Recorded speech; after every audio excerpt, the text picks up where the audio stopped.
बूढ़ा लकड़हारा और उसके बेटों की कहानी के पहले हिस्से में आपने देखा कि किस तरह लकड़हारे का बड़ा बेटा दिलावर जंगल में रास्ता भटक जाता है और जंगल में बनी एक झोपड़ी में रात गुजारने के लिए रुकता है।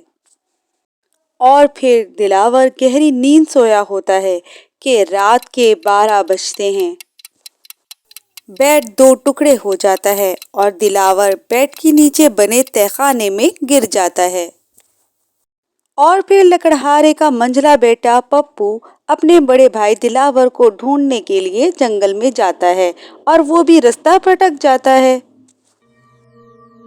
और उसी झोपड़ी में रात गुजारता है जहां पर उसके साथ भी वही वाकया पेश आता है। रात के 12 बजते हैं और बेड दरमियान से दो टुकड़े हो जाता है और पप्पू भी बेड के नीचे बने तहखाने में गिर जाता है। अब मजीद कहानी में आगे क्या हुआ ये जानने से पहले जल्दी से मेरे चैनल को सब्सक्राइब और कहानी को लाइक कर दें। बूढ़ा लकड़हारा बहुत परेशान होता है क्योंकि दोनों बेटे जंगल से वापस नहीं आए होते। अब बूढ़ा लकड़हारा अपने सबसे छोटे बेटे गुड्डू से कहता है, बेटे मेरे में तो हिम्मत नहीं है, अब तुम्हें ही जाके अपने दोनों भाइयों को ढूंढना होगा। गुड्डू कहता है, आप परेशान ना हो अब्बा, मैं दोनों भाइयों को जरूर जंगल में ढूंढने जाऊंगा और उनको वापस लेकर आऊंगा। लकड़हारा अपने छोटे बेटे को भी याद दिलाता है कि देखो निशानी जरूर लगाते हुए जाना ताकि वापसी का रास्ता आसानी से मिल जाए। पप्पू बहुत ज़हीन और समझदार होता है। वो चौक से दरख्त पर निशान लगाते हुए जाता है। पप्पू सारे रास्ते दरख्तों पर चौक से निशान लगाते हुए जंगल में पहुंच जाता है। गुड्डू जंगल पहुंचता है तो क्या देखता है, दो सूखी लकड़ियों के गट्ठे बंधे पड़े हैं। वो अपने दोनों भाइयों को जोर जोर से आवाज देने लगता है, दिलावर भाई, पप्पू भाई, दिलावर भाई, पप्पू भाई कहाँ हैं आप? आपको मेरी आवाज आ रही है? दिलावर और पप्पू का कुछ पता नहीं चलता।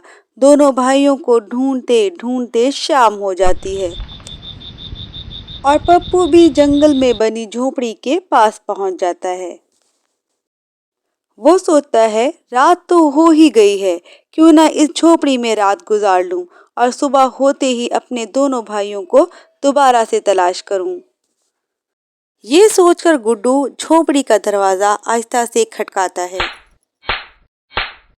थोड़ी देर में झोपड़ी से वही बाबा बाहर आते हैं। अस्सलाम वालेकुम बाबा, मैं जंगल में अपने दोनों भाइयों को तलाश करने आया था और रात हो गई। क्या आप मुझे अपने घर में एक रात गुजारने देंगे? वालेकुम अस्सलाम। हाँ बेटा आ जाओ, अब इतनी रात में तुम कहाँ जाओगे। बूढ़े बाबा गुड्डू को झोपड़ी के अंदर ले आते हैं और गुड्डू उनका शुक्रिया अदा करता है। तभी वो अपनी बेटी से कहते हैं कि मुसाफिर के लिए खाने पीने का इंतजाम करो।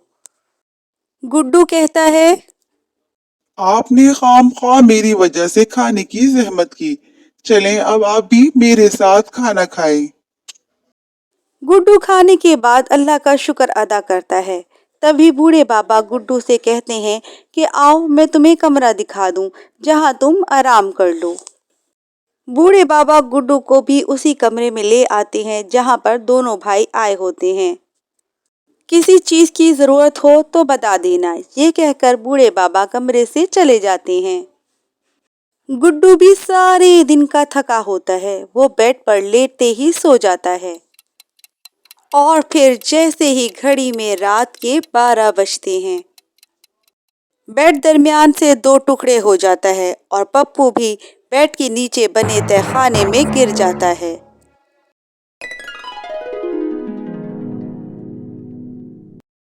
अगली सुबह जब गुड्डू सो के उठता है तो वो अपने आप को किसी और ही जगह पाता है। वो एक बहुत आलीशान कमरे में होता है गुड्डू बहुत परेशान होता है कि मैं तो एक झोपड़ी में सोया था, ये सुबह मैं कहाँ पहुंच गया। वो कमरे से बाहर निकल के देखता है तो उसे अंदाजा होता है कि वो किसी महल में मौजूद है। गुड्डू को लगता है कि वो ख्वाब देख रहा है। वो बूढ़े बाबा को आवाज़ें देने लगता है। बाबा, कहाँ हैं आप? ये मैं कहाँ आ गया हूँ? आप मुझे कहाँ लेकर आए हैं? इतने में गुड्डू क्या देखता है कि बूढ़े बाबा बादशाह के रूप में उसके सामने मौजूद हैं। इससे पहले कि गुड्डू कुछ पूछता, वो बादशाह खुद ही उसको सारा माजरा सुनाता है। मैं मुल्क फारस का बादशाह हूँ। एक जिन ने मेरे मुल्क पर कब्जा करने की कोशिश की थी और जब मैंने उसको शिकस्त दे दी तो उसने अपने जादू के जोर से मुझे और मेरी बेटी को इस झोपड़ी में कैद कर दिया था। और जिन ने कहा, जब कोई अच्छा, नेक दिल और समझदार इंसान इस झोपड़ी में आएगा तो इस जादू का जोर टूट जाएगा। इस अरसे में कई इंसान इस झोपड़ी में आए, लेकिन कोई भी तुम्हारी तरह नेक दिल और समझदार नहीं था। और देखो, तुम्हारे आते ही जादू का जोर टूट गया और हम दोबारा से इस महल में आ गए। और बस आज से तुम इस मुल्क के बादशाह हो। गुड्डू एक रात में ही गरीब लकड़हारे के बेटे से मुल्क फारस का बादशाह बन चुका होता है। बादशाह कहता है, मेरा कोई बेटा तो है नहीं जिसे मैं ये सल्तनत सौंपता, इसलिए आज से तुम इस सल्तनत के बादशाह हो। तुम नेक दिल भी हो और समझदार भी। तुम बहुत अच्छे तरह से इस सल्तनत का ख्याल रख सकते हो। गुड्डू अपने दोनों भाइयों के लिए बहुत परेशान था। वो बादशाह से पूछता है कि मेरे भाई कहाँ हैं? अच्छा, वो अक्खड़ और बदतमीज, सुस्त और काहिल दोनों भाई तुम्हारे हैं? मैं अभी उनको बुलवाता हूँ।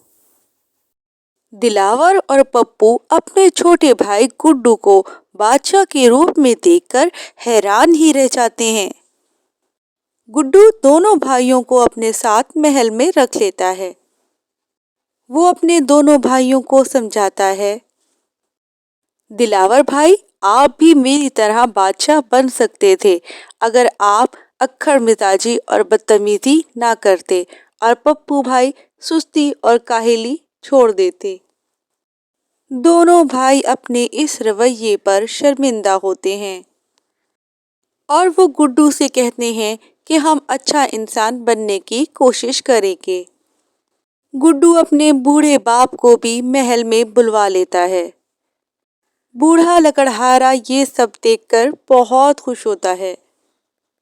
बूढ़ा लकड़हारा अपने बेटे गुड्डू से कहता है, बेटे, तुम्हें बहुत बड़ी जिम्मेदारी दी गई है। अब तुमने अपनी समझदारी से इस मुल्क फारस की देखभाल करनी है और तुम्हारे दोनों भाई भी तुम्हारा साथ देंगे। बादशाह अपनी बेटी की शादी गुड्डू से कर देता है और इस तरह सब लोग मिलजुल कर हंसी खुशी रहने लगते हैं।